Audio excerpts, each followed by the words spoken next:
할렐루야. 오늘도 우리 주님의 귀한 말씀 위에 굳게 사시는 소망 있는 성도님 되시기를 주님의 이름으로 축복합니다. 오늘 저에게 주신 한 줄 묵상은 30장 29절입니다. 야곱이 그에게 이르되 내가 어떻게 외삼촌을 섬겼는지 어떻게 외삼촌의 가축을 쳤는지 외삼촌이 아시나이다. 아멘. 야곱은 삼촌 라반과 계약을 맺습니다. 지금부터 얼룩이 있는 새끼는 야곱의 재산이 되고 흰 가축은 라반의 재산이 되는 계약입니다. 그런데 문제는 라반이 검은 무늬가 있거나 검은 가축 모두를 그의 아들들에게 맡겨버리고 야곱에게는 흰 가축만 맡겨서 사흘 길이나 떨어진 곳으로 멀리 보내버렸다는 것입니다. 얼룩진 새끼가 태어나는 생리적 방법을 완전히 차단한 것입니다.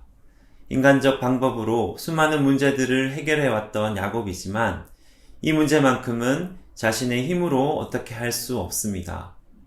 이렇게 되면 야곱은 아무리 열심히 일하더라도 얼룩지고 무늬가 있는 가축을 얻을 수가 없게 되지요.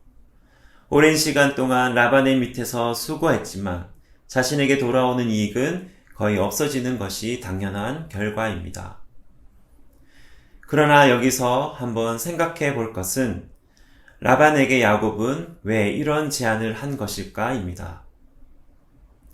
야곱은 외삼촌 라반의 집에서 14년 동안 머물며 목축을 했습니다. 라반이 인정할 정도로 일을 꽤나 잘하였고 그런 야곱은 라반과 그의 아들들에 비해 양과 염소를 돌보며 그것의 생태를 잘 파악했을 것이고 튼튼한 양과 약한 양들을 잘 구분하고 있었습니다.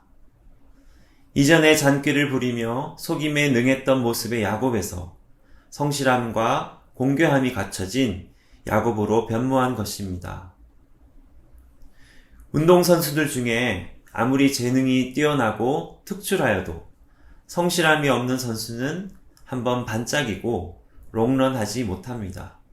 그러나 자신의 재능이 타고나지는 못했지만 기량을 꾸준히 갈고 닦으며 연습에 매진하는 선수는 언젠가 빛을 보며 끝까지 사랑받는 스타가 되는 것을 봅니다.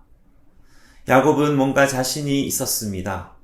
과거의 자신의 모습을 보는 듯한 라반의 삶에는 하나님이 함께 하시지 않는 것과 이제 자신의 가정을 세우시고 축복하시기 원하시는 하나님의 뜻을 분명하게 깨달은 것입니다.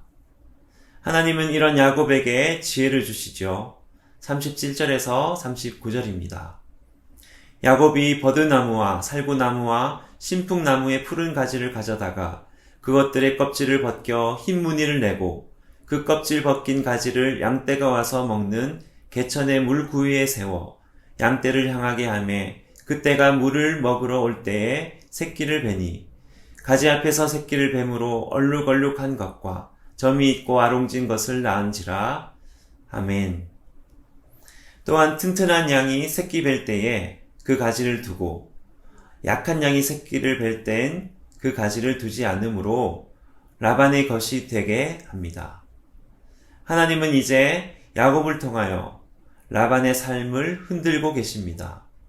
변화된 야곱을 통하여 라반의 잘못된 삶에 경고해 주십니다. 영향력 있는 성도의 삶이 이런 것이 아닐까 생각해 봅니다. 비록 과거에 수많은 문제와 또한 현재의 연약함이 있다고 하더라도 자신의 모습을 경허히 인정하며 하나님께 진실된 참회의 삶을 살아간다면 하나님께서는 반드시 그를 새롭게 하시며 그를 통하여 선하고 강한 영향력을 세상 가운데 드러내실 것입니다. 오늘도 그 하나님의 손에 붙들린 삶, 복된 한 날 되시기를 축원합니다. 기도하시겠습니다. 주님께서 야곱의 삶을 주목하시고 그가 어떻게 주님과 사람 앞에서 성실하게 일하며 섬겼는지 주님은 아셨습니다.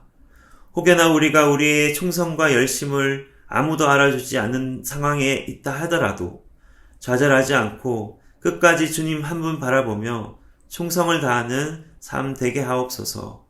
예수님의 이름으로 기도드립니다. 아멘.